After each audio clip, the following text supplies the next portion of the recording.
Hello, hello, and welcome back to another amazing show, Live with Nicole, Return to Consciousness. We have a special guest today. We have April Betti. She is the founder of the Hand Healing Hearts and also a compassionate worker known world-renowned for her work. And Della Hill, and I know that I'm going to get your radio show wrong. The Extraordinary Talk Show, and it's right here on Radio St. George 100.3 every Monday afternoon at 4:30. It's perfect to listen to on your drive home. Yes. You can also find it on YouTube and Facebook. And we're so excited to share a unity message. Consciousness to me is love and unity. When you observe the actions and reactions of yourself, and then you love yourself enough to share that that balance. We're going to talk today about our trip to Haiti. We did spend a week there. April and I did. It was so amazing, and we'll go into details with that. We also will have pictures are posted on both of our websites. It's handhealinghearts.com and energyhealingbydesign.com. And you can reach and follow us on both of those sites. Also on Facebook Live, we'll be here every week at 4 o'clock on Wednesdays, and Live with Nicole on Facebook. And April Betti also has her Facebook. So we let's just move right into service work and how it brings community together. And for me, it kind of starts with us individually. And then we're going to kind of go into what we've learned and what we can do to show up in our own community, because us three women are all from here, or we're not from here, sorry, we're all located here, and we all have our own compassionate work, our energy work, our medical work. So we would love to share that as a message to all the workers, and then also open doors for people to share what they do. And because imagine us all coming together and the people that we can assist as a whole. So we'll just dive right into Haiti. So Haiti for me was so many different messages. One came up to me was what people see happening in Haiti. So immediately April and I get, after this beautiful service work, April and I get on the airplane right before we get on the airplane, and we see the dangers of Haiti and all the news stuff, and we're right in the middle of it and literally moving through the roadblocks and this stuff. And I got to, I'm gonna cry. I got to observe what people's perceptions are. You know, it's the most exciting thing you're gonna share when it's not the truth, because being there was very loving, and each city, each person actually was doing the best they can in what they have. And so if you want to see communities come together and families come together, then you'll definitely see it there through the air quote chaos. So what would you like to share with us? Well, it was pretty cool that you got to see most of the country, because everything went as planned, but not as our plans. Literally. That's really the best way, though. In the end, it is. You're right. It really is. Because the best laid plans of mice and men are not always the best plans. There's somebody else who has a much, much better plan, and if we can figure that out and follow it, we do way better. Oh, she's right. We figured that through the unplanned chaotic feeling, and it wasn't necessarily chaos, because we came together and held it very, very. We were like this team that came together with all different ideas of how this should look, and then we were given opportunity to grow over and over and over again from the minute that we set foot in the airport. And I'll let you share that part. So when we made it to the Las Vegas airport, we all were there. We made it on our flight. Everything went well that I recall. That one wasn't delayed, was it? No, it was. They had it just a short time, because they had the mechanical problem, and the guy was frustrated. See, I totally forgot about that. Yes, it was delayed, and then they had to take someone off the plane. Hello. Yeah. See, it wasn't even that big of a deal. You didn't even remember it later. Exactly. It made us, anyways, when we landed in Florida, we were running to catch our connecting flight because it literally was going to leave. And I've never, ever not made that flight. And voila, we did not make it. We didn't. I was shocked. I was like, how could that happen? So we missed it. So we all went to see what they could do, and there's no flights going out that we could get on until Thursday, which was after which would be, tomorrow. So we had two choices. We could fly into Cap Haitian, which is way north, or we could try to find another airline. So the best solution was we were going to Cap Haitian, and we all agreed we were going to go, and that was a 16 or 17-hour drive. But, Wow. But first, we got to visit Cap Haitian in front of the airport all day, and it was a good experience because we all got to make friends with people there, and a soccer game was started out in the street, and we got to... I have a question. Did they have an actual soccer ball, or were they using something else as the ball? We brought it.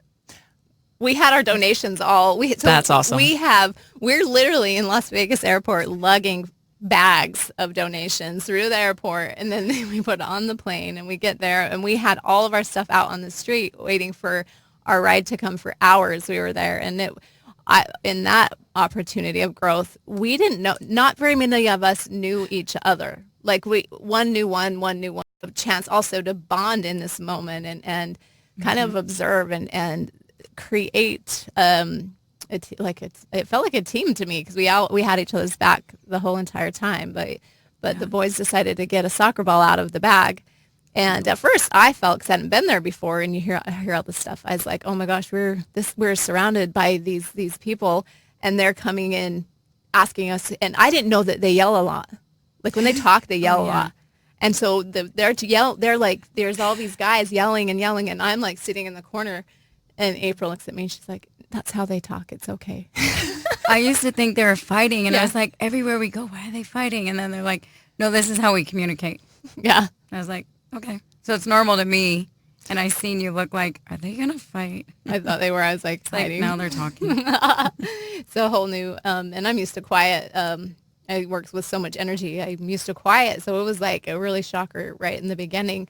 But April being there before and knowing that, and your intuition to like even, so she's found a way to get to the island or get to where we needed to go. We knew we were going to wait for a while, and she's so good and patient. She's like, it's just going to be a couple hours, and then it was like 8, but she has people I didn't know that. Yeah, but it just ended up because it was maybe 5 hours away, but they're going through mountains to come and get us. They're going through potholes, and so it takes a little bit longer. And they had to turn around because they couldn't get through one road. Yeah. So then they had to go another road because the bridge wasn't working or something. Yeah, it took a long time, longer than I expected. And then I got to the point that I was like, I just threw my hands up, and I was like, a girl told me she saw me do this. I was just like, I give it to you, because I was like, okay, because I keep telling everyone, oh, they're going to be here, they're going to be here. And meanwhile, I can't communicate with them because they're not receiving my messages, and I'm trying to get other people to contact them. And then I remember I was just like, okay, I've put them off for so long. What are we going to do? But it all worked out because I did meet a guy in the airport who offered us to stay at his house. And he was so kind, like where was I? Florida. That's awesome. I had a feeling like, go ask this guy, how far is Cap Haitian from Chocmel? And he said, about he may have said like 6 to 7 hour drive. And then I was telling him my situation. He's like, I have a house, and you guys could come and stay there, and I'll go stay with my niece. And I was like, really? So I went, I talked to my people in Haiti, came back, and I was like, we'll take you up on that offer. And so when I threw my hands in the air, like, all right, I don't got this, and, you take over. And then I realized it all fell into place from that moment on. And other people let me know, like, when you did that, everything just went how it was planned, because then we got a message. Because then I was like, let's just go to this guy's house. But you saw where he lived. We would have never found it, ever. There's no MapQuest. There's no addresses. He wrote it down, and it says, go to this corner that has this shop that lives by this person, and go down that dirt road, and then you turn right, and it's the gate that has. We were so confused, but watching you and your intuition, watching you and how you balanced everything was amazing. So thank you for that. And watching you, that was one of the first things I shared with my mom, is that you listen to your intuition at Florida to go sit by that guy. I mean, she just goes and sits and talks to him, and without staying at this house, even though most of us slept on the tile floors with no blankets or anything. It was relieving to be in a covered area, because those people do sleep in the streets. They do sleep. They'll have like a little shack, or there's probably a better word, but that's their home. Literally, they have all their stuff that they can sell, and then some of them will sleep right there. They get up and they do their thing, and so it was a blessing for you to just follow that. And that's follow your intuition, That's really cool how that worked out. Oh, sorry. Go ahead. No, I'm glad I did, because the minute we landed in Vegas, like at 11 last night or 12, whenever we landed, I got a text from 2 other girls who took an alternative route, who missed their flight too. And she texted me and said, "How was your trip? I just wanted to let you know we never made it." And I kept playing that tape all over, like, I should have followed those girls, because they went on an Uber to the Miami airport and were taking a straight flight to Port-au-Prince. And so I knew they checked in, and I knew they couldn't take one of their bags, and that's all I heard from them, but they didn't make it. So when I landed, it was just such a blessing to hear, like, I'm glad I didn't take that route. But it all worked out well. Unity is so important in all situations, but this one, it was just mind-blowing how each one of us showed up in different spaces. And again, not knowing each other, and each of us showed up in our gifts. We showed up knowing we wanted to do something different, or we wanted to be a change. And some of us, when we got there, were like, how can you fix this big a situation? Because there's garbage in the streets. But yet, when you get really deep into the sifting of the garbage, they don't have a clue how to recycle. They don't have a clue how to do, they haven't been taught. So it brings you into the blessings of what we have a washing machine, which offers us time to go make money. Like, this time thing for me was so amazing, because I'm like, you watch these women get up in the morning, they go wash their clothes in the water. This is hikes. This isn't just like you go down the road to a laundromat either. They are like hiking up the mountains to go get into the water, wash their kids' clothes, hang them out, and the husbands are going to the farms, and they're taking this time, the time that we are blessed with, that we're gifted, and they're doing the best they can. And then you come here in the States, and you're actually so happy that you have a washing machine, but we free up all this time for us, and then we fill it with stuff that creates more chaos in a mental and physical and emotional way.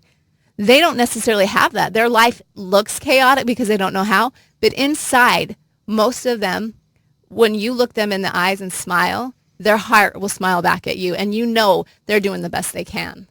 And even in America 50 years ago, before people, maybe 50, 80 years ago, before people had things like dishwashers and microwaves and washing machines, people were happier. We have all these cool, convenient things now, but there are more people on antidepressants now than there ever have been, even per capita, if you compare it that way. So there's something so beautiful and simple about that, what seems like a chaotic yet simple life.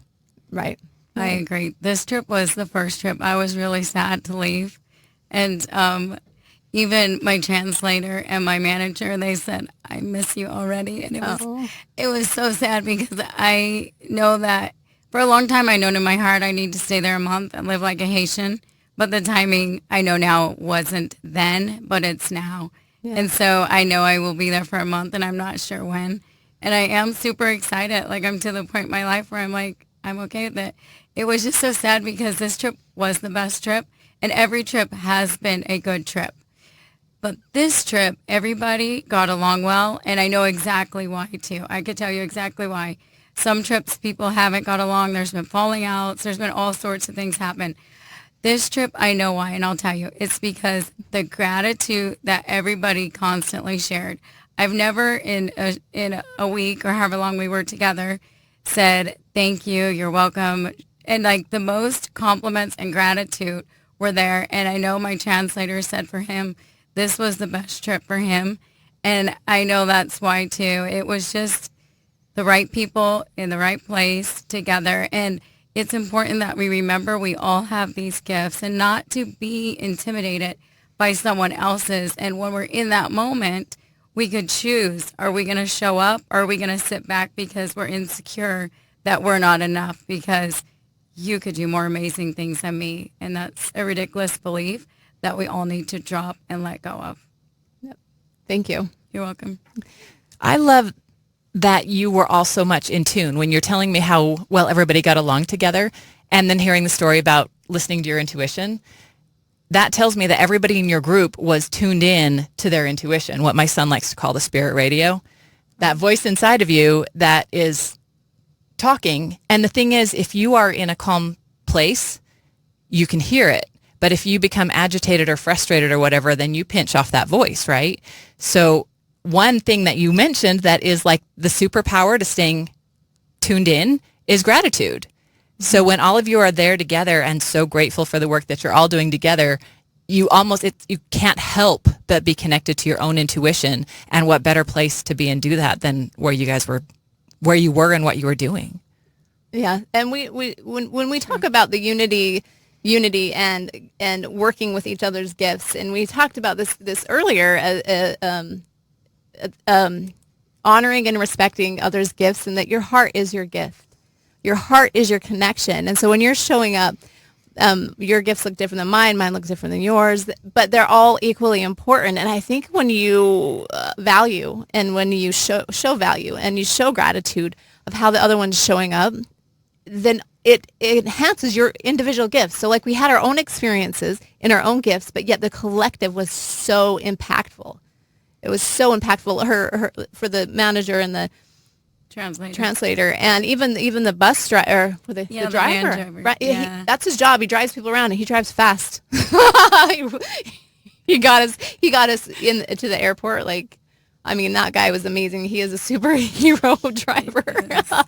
But their smile and their gratitude, and for them to rise above the consciousness level was just so impressive to me, because they're living in the dirty streets. And I'm not saying that as judgment. This is how they live. You sometimes have knee-high piles of garbage with big pigs eating it. And there's goats all over, and there's kids running around naked, dirty. That's their way of being. That's their way of life. And these gentlemen that took us actually lived right in there. One of them lived in the what'd you call it? One of the dangerous spaces, Port-au-Prince. So-called air quote.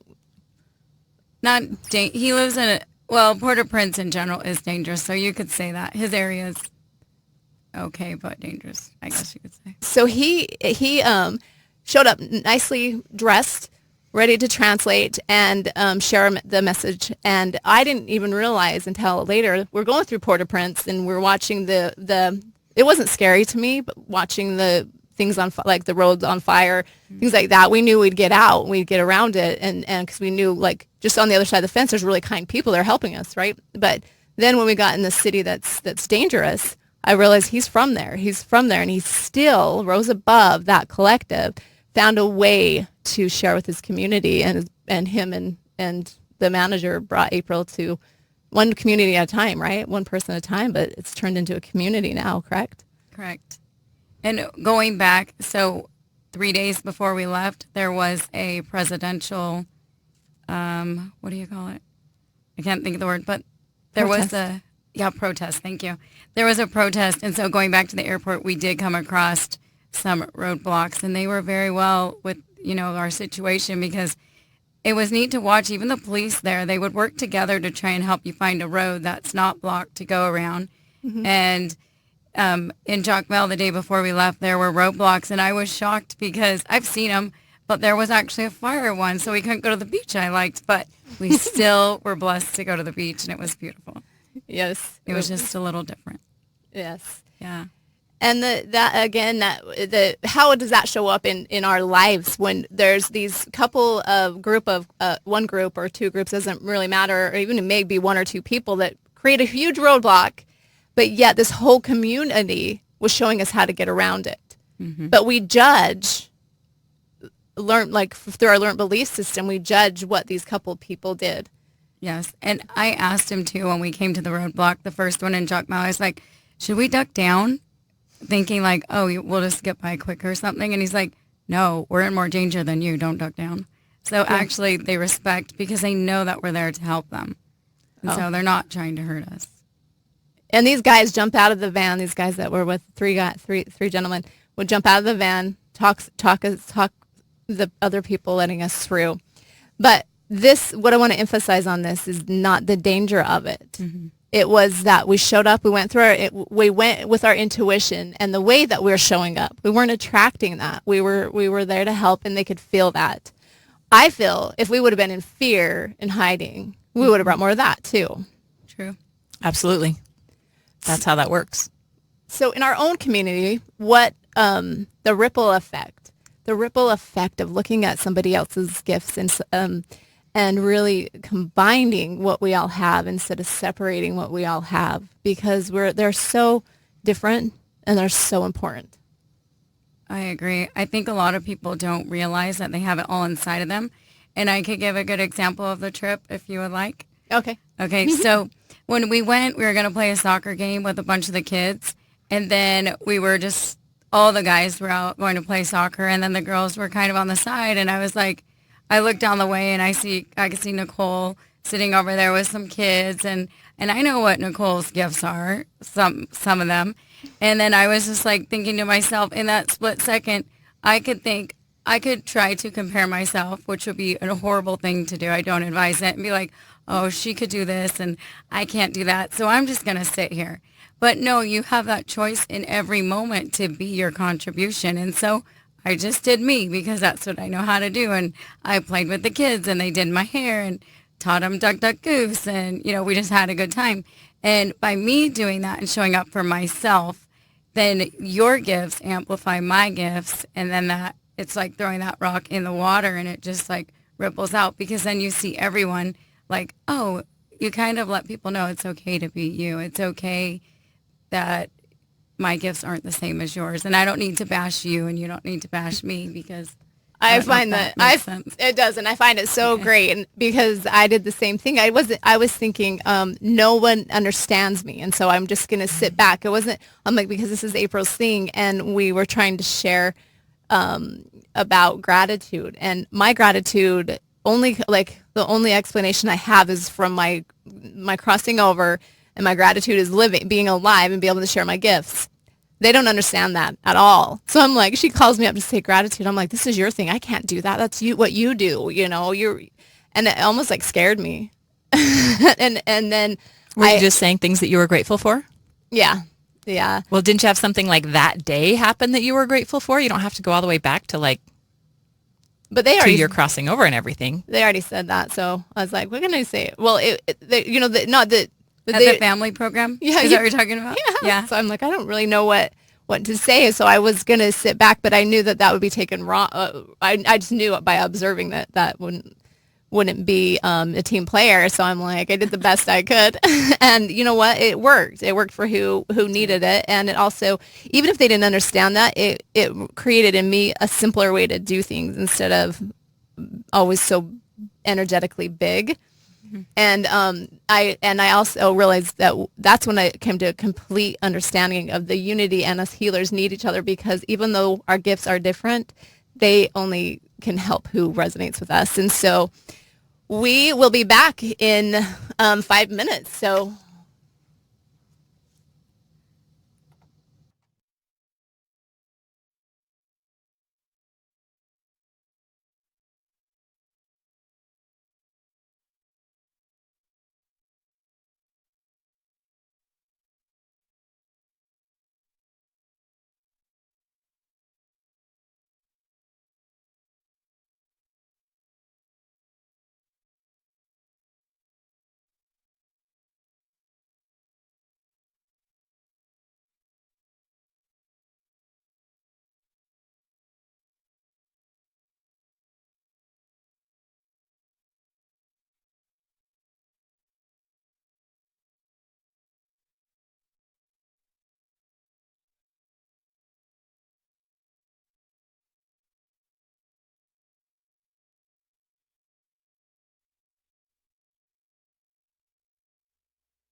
Hello, and welcome back to Return to Consciousness Live with Nicole. We have April, Betti, and Della Hill. We're sharing about our Haiti trip, April and I's Haiti trip. We really wanted to bring that as a community and as kind of a way of life of how other people are living. But the message to our community and the impact is how can we work together to individually, because individually we have to declutter ourselves. We have to move into self-love. And then that consciousness, the community, collective consciousness then supports and loves each other. And we found going into this really intense third world country and sharing the ripple effect of love and unity in very different perspectives of the team, but yet came together. We learned that there's this gratitude, a gratitude of maybe you might think that somebody knows that they already know that you're grateful. So, or you don't share it enough because you assume that somebody feels it. But I noticed as we were talking in the break that it is very important to look somebody in the eye and say, thank you, and use that, that universal love that's there. That's what I found. There's in those hearts, even in the depths of suffering or sorrow, there was still that love in those communities. So how can we as way showers and experiencers and light workers and I look at life seeders or like energy seeders, whatever it is. How can we show up to be a ripple effect of what's a better word than competition? I don't like that word, but To work in collaboration. there you go. Yeah.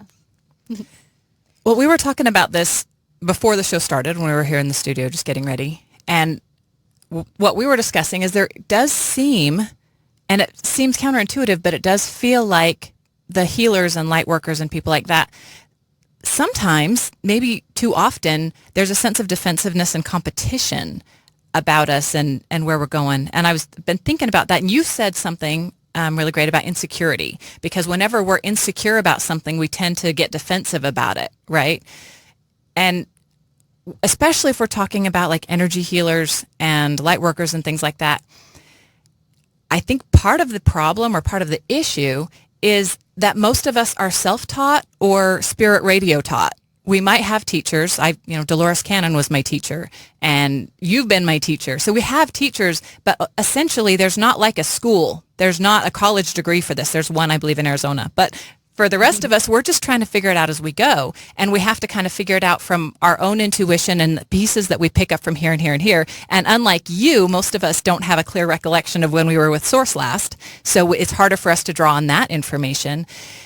And so we're putting things together the best that we can. And then when we get it together, we think maybe it's doing pretty good, but we're kind of not really sure because we haven't really had anything to measure it against. So then when we meet other healers, instead of saying, hey, can I show you what I do and you show me what you do and we'll see if they're together, we kind of go, oh, what if I'm doing it wrong? What if what I think was my intuition teaching me was really just my imagination? Because that thought right there is something that healers have all the time, or anybody that is listening to their intuition has to question that sometimes. And so we get kind of that defensiveness. And in fact, that happened to me one of the very first times that I met you, Nicole, because we did one of your energy evenings and it was really neat. And I was sitting with a really beautiful, lovely gal, and I was kind of new learning some energy tricks, and I had used a few of them with some different people and had some success. So I took the opportunity to do it with her, and she had more issues going on than some of the other people I had worked with previous to that. And I also didn't really have a lot of confidence in it. Like I knew it worked. I'd seen it work, but here I was with this internationally renowned energy healer who has recollection of speaking to God, and I'm trying to like do this really cool thing that I learned on YouTube. And then it kind of started to not go the way I wanted it to go. And I was a little bit horrified. I'm like, oh no, Nicole's going to think that I'm messing things up and I'm playing with something I shouldn't be playing with. And it wasn't like that at all. Instead, you like came over and were like, okay, guys, we got this. And together we worked on her, and your mom came and stepped in too. And we were able to continue what I had started until we were done. And I'm so grateful that you were there. So inside I'm going, oh my God, I was terrified. I'm like, Nicole's going to think I'm a terrible person. But it wasn't like that at all, because you stepped in and helped me. And even that night, you taught me something that I use almost every day, like a tip, a trick that you taught me that I use now almost every day with people all the time. And so I'm so grateful for that, even though it put me in that place of vulnerability where I had to be like, help. Yeah. And you were able to step in. And I love that. My perception was, oh, this is an opportunity to grow, and the lady that was there on purpose, because she grew in a different way as you grew in a different way. And I know those meetings always have that meaning, like somebody's learning something, and that part I can share because I see the energy, and I see how it works, and I see what gets to happen to create wholeness. What I can't do is I energetically, I'm so sensitive that I had to step away a lot of times in Haiti, and April took the work, and because it's hers, that's her thing. But yet I supported her like you're supporting me, and there's this different perception. Is yours is different than mine? It's not as good because it's in this lower level country, and mine's up here in this higher level light, right? That's the most mistruth ever. That is, we're all balancing out each other in our gifts, and see how that works. Mm-hmm. And I love that when I stepped in, that was my excitement, is, oh my gosh, she gets to learn, this lady, how energy works in the body, because she had to. Mm-hmm. She had to, and you got to learn some of the tools that you were using to be able to assist that. And also your energy. You got to discover your energy. And that's what my work is about, is you discovering you. Mm-hmm. Like she said, you do you, I do me. But if someone doesn't know them, they don't know who they are, they don't have that self-love, we get the opportunity to show up and show them. Some people, like you say, are intimidated by me and walk away. Therefore, you step in in different ways. But it's all equally of what we're here for, because in a world of 7 billion people with all of the different levels of understanding and perceptions, it's going to take a whole bunch of us that are consciously aware to work together. And I think any good relationship works a little bit like a teeter-totter, right? Where you're up one day, but they're down, so you balance it out. And it goes back and forth. It's never supposed to be leaning one way all the time. Everybody can, like you're saying, really use our gifts to complement, not say nice things, but to go well together, like strawberries and whipped cream, right? They're both great on their own, but put them together and it's even better. And when we work together like that, it's so complementary to each other, and it gets us even better. Mm-hmm. Yeah, I think so. I think too, sometimes people might not recognize their gifts, and they're searching and studying. And I think we just need to start from the basics and go within. And for me, I don't have a title like some people might say, I'm a this master, I'm a that master, whatever. I don't have a title like that. You master you. Thank you. That's what we're here for. Exactly. That is the goal. Yeah. So I think everyone should know that they are enough and they have it inside of them. So for me, a lot of times before I speak, I close my eyes and I know what I say, and then I just get out of the way and know that it's coming from a higher being. Like for a silly example, I was making peanut butter and jelly sandwiches, and somebody said, I just made a whole loaf, and I did it really fast. And sometimes I really impress myself with things I do too, because I am really fast. And someone's like, how'd you do that? And I was like, it's the angels, and it's from above. Like, I'm serious. And if you call upon those kind of sources, it amplifies you. And just like when we work together, we amplify each other. And I may not have a title as a certain kind of healer or whatnot. However, I'm confident with who I am. And so when you get to that place of living in true gratitude and you're able to see the good in every situation, even the bad, you master a lot of amazing things. You have no idea what you're capable of doing. Yeah, I think you did get your title. Like I got mine. All of a sudden it was just on Facebook. I'm like, oh, that's what they call me. And you're now the world's renowned humanitarian, known for your compassionate work. I mean, it just happens, and putting titles aside, you showed up and earned that, and that's what people look at you, look at you at. So that's one thing you said. I noticed, recognized the the title thing has both come up several times or a couple times. That is when you stereotype, just like us putting it, the Haiti in certain idea of what it looks like, right? We're all coming out of a perception, and I understand that people, to identify with people, will share what they think of them, and but sometimes by just a title, it can create in a person to forget who they are because they're looking at somebody else on a pedestal when that person never put themselves there, and sometimes it's a very uncomfortable space. And so when you drop into this heart space and see that we're as coming together as a unity, I might have had more time, 18 months to lay there and learn energy in 10 minutes in the light, to understand what I get to share. But I don't know this world, as you've seen. It confuses the heck out of me. A day-to-day basis of trying to identify with people isn't very easy. But what I knew I could do is watch April do her stuff, and when negative energy came, I could clear her, and that's showing up for each other. And then the titles are gone. We had no titles in Haiti. It was like, I don't know what I'm supposed to do because people don't understand my healing, and they weren't going to accept it, and that's okay. So I'm like, okay, why am I here? Oh, that's why. That's not true. Actually, something did happen, and you probably don't know. Because we were at the orphanage, and there was a girl that was burned, and Paulette brought it to your attention. And so I delegated right before I was aware of that burning. I told someone, tell so-and-so, this is their job now, and we're just doing bracelets. I know they can handle it. So I stepped away, and it was great, give them an opportunity to step up. And then I went out, and you found the girl with the burn, and you were doing your thing, healing her. And she could understand, so I was saying, would you like me to get the translator? And you said, no, that's okay. She doesn't have to understand. So after it was said and done and took pictures, and we saw what we saw, and it was amazing, I was like, I'm being honest. I was like, That's what you do. I love it. I'm going to message her, and I'm going to follow up on this. So I did. And so I was waiting until I got the pictures, and then I was waiting. And so I know through translating and stuff, I had to be patient. So I had to reword it my way like 500 times to be clear. Like, I want to make sure she understands what I'm asking. And I asked her, like, ask your daughter if she's better. Ask her what my friend did, what she thought of it. Like, I kept asking her, and I meant to show it to you, and I didn't. Oh. I will after. And long story short, yes. She said yes. My daughter is getting better. Yes, she believes what she did help her, and it is healing.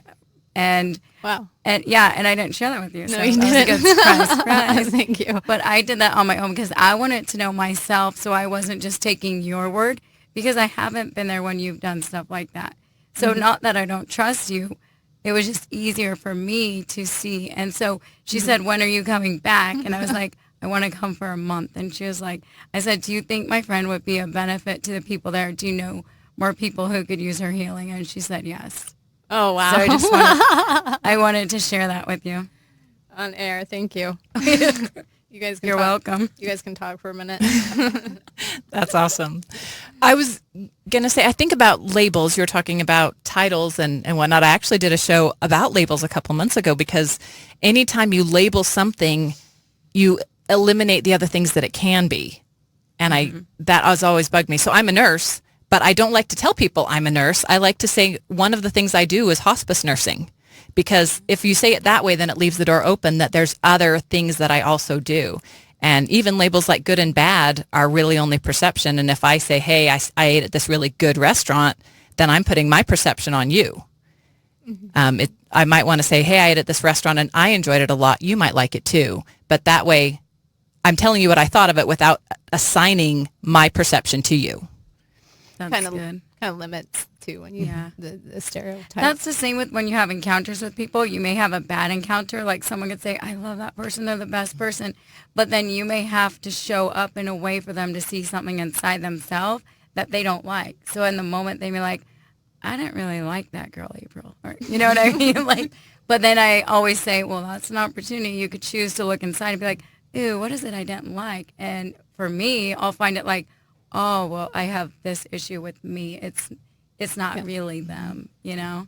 Yeah, one thing about April is she does tell that she does tell you stuff that's uncomfortable because it's truth.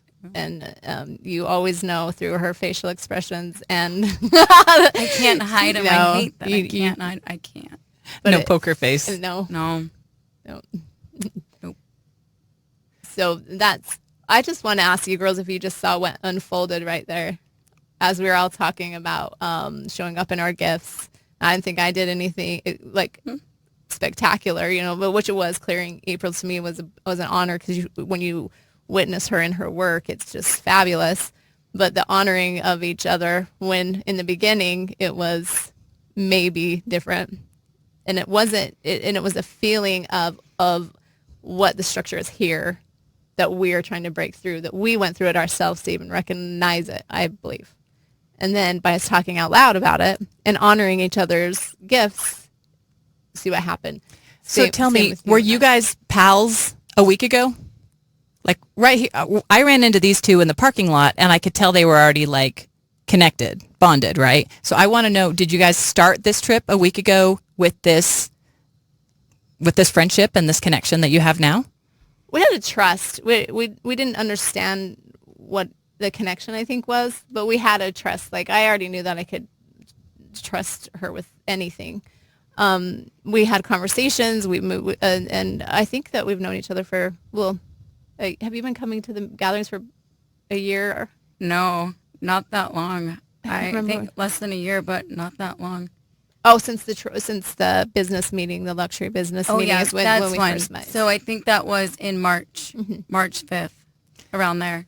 So you guys have kind of been planning this trip and stuff, but actually going on the trip was the first, tell me if I'm understanding this right, going on the trip was the first time that you guys actually like spent more than a few minutes interacting directly with each other. I think we're laughing because we feel like we've known each other forever. And that's why I'm questioning. So we're like, that's why I'm asking, because what I saw the first minute I saw you guys was like sisters. So as we're talking, and I'm understanding that you didn't really know each other very well until a week ago, and we're talking about unity, and we're talking about coming together, and I kind of wonder, did you guys, when you first came together, did you guys have a sense of insecurity in coming to each other and asking for help, or did you feel like that automatic connection that you knew this was someone that you could join with?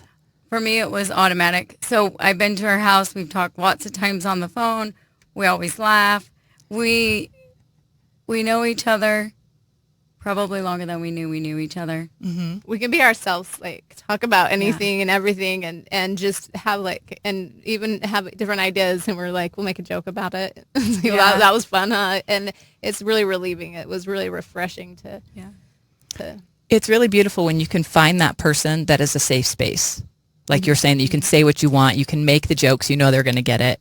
And and one thing that I love about the energy community, if you want to call it that, is I've found that more, even though I've also encountered the times when there's kind of maybe a sense of defensiveness or competition, I've seen this so much more. And also one thing I know too is that your higher self is connecting with your higher self.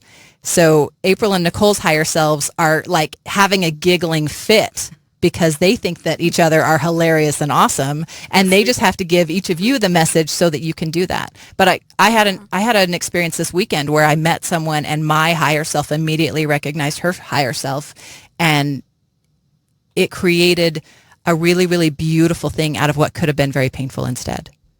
Do you think if you were in a space of judgment and not gratitude, that you'd have that same experience? Absolutely not. If you walk in the room with that defensiveness, your inner being can't connect. Mm-hmm. Well, they might, but you're not going to get it. You're not going to realize it. Your inner being's going to be going, hey, I know them. Mm-hmm. And all you're doing is going, but what if they don't know me? What if they don't like me? What if, Mm-hmm. Right? And if you got to get over that. And part of the way you get over that is by learning to love yourself. And part of the way you learn to love yourself is by learning to love others. And part of the way you learn to love others is by service, which is exactly what you guys are doing. So you guys were in the perfect opportunity to build that deep, deep connection where your inner beings, your higher selves, are connecting as much as your physical beings are.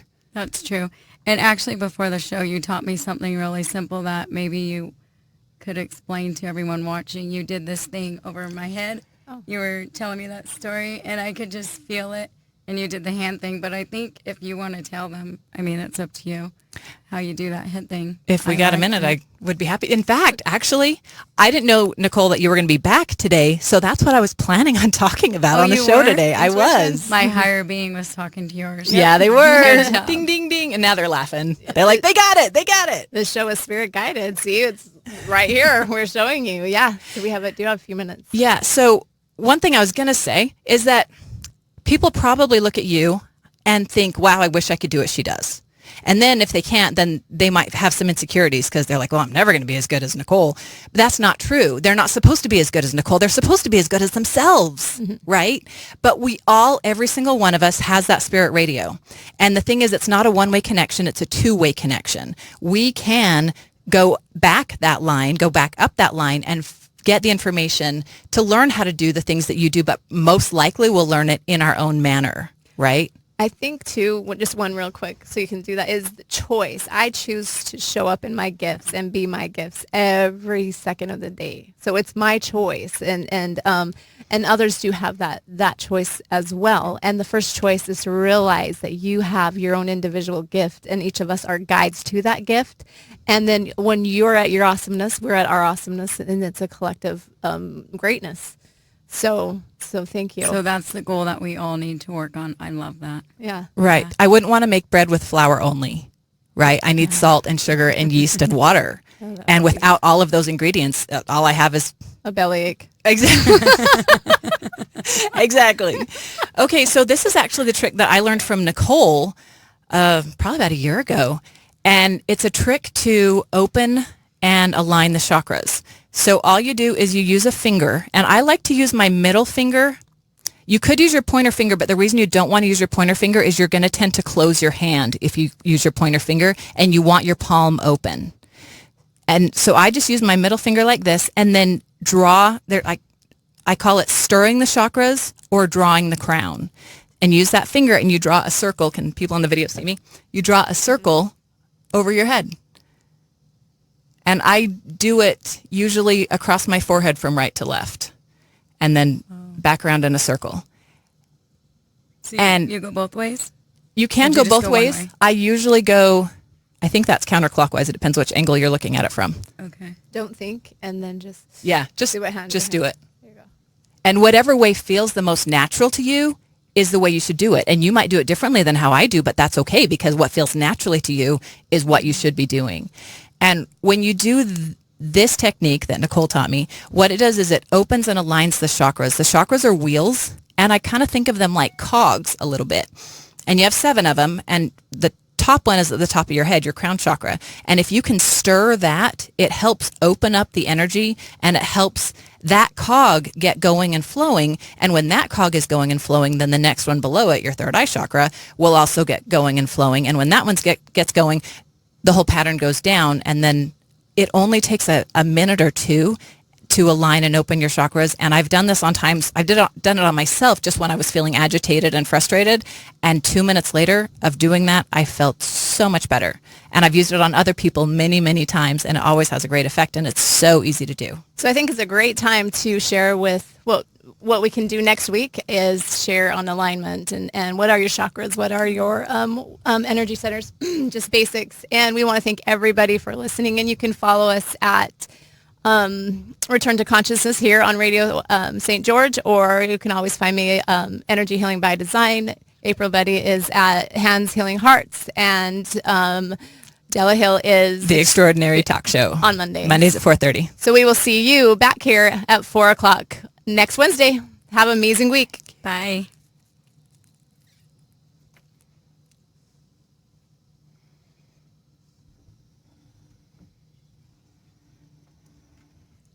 Are the mics off?